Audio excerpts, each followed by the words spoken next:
এই যে এখানে রেখে গেলেন, কোথায় রেখে গেলেন? কাবার কাছে রেখে গেলেন।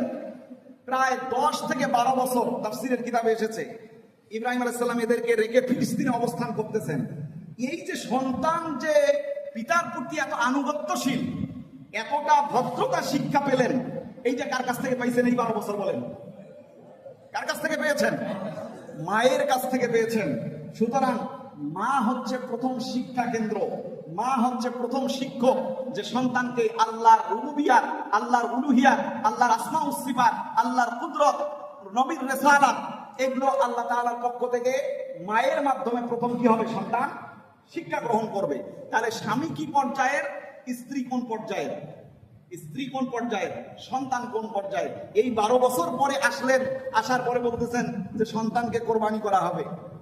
তাহলে এই 12 বছরের যে অনুপস্থিত, এই অনুপস্থিত অবস্থায় মা তাকে কি শিক্ষা দিয়েছে বাবার ব্যাপারে? বাবার প্রতি তার শ্রদ্ধা, বাবার প্রতি তার ভালোবাসা, বাবার কোনো কিছু চাওয়া, এইটা কতটুকু তার কাছে এই সবকগুলো পৌঁছাইছে মা? আপনারা ভাবতে পারেন যে তাকে হয়তো কোনো ওস্তাদের কাছে, না, পৃথিবীর কোন নবী কোন মানুষের কাছে শিক্ষা গ্রহণ করেন নাই। এটা হলো প্রথম লেসন। আল্লাহ তাআলা কোন নবীকে কোন মানুষের কাছ থেকে শিক্ষা গ্রহণ করান নাই, তাদের কাছে কোনো কারণ কি? যিনি শিক্ষা দিবেন তার অবস্থাই তো ছোট।